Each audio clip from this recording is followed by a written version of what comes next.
Welcome to Chillin' 101. We hope this video helps. You'll begin by meeting a few prerequisites. Have the phone charged, remove obstructive screen protectors, and set a PIN or pattern. Once done, open Settings, tap Biometrics and Security, then Face Recognition.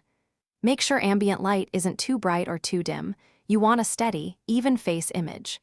Tap Register Face and follow on-screen prompts to position your face inside the frame. This initial step captures the angles the sensor needs to recognize you reliably.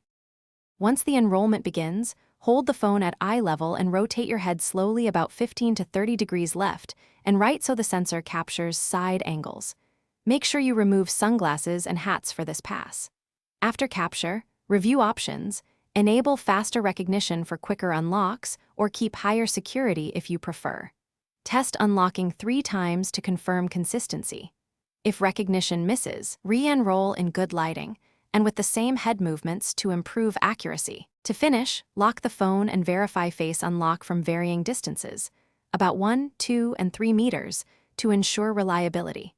If unlocking fails frequently, clear the stored face data and re-enroll under steady indoor lighting, making the same slow head turns you used before. Also keep an alternate PIN or pattern active as a fallback, and install system updates that improve biometric performance. If problems persist, check for screen protector interference or consult Samsung support for hardware diagnostics. Thanks for watching. Consider subscribing if we helped you.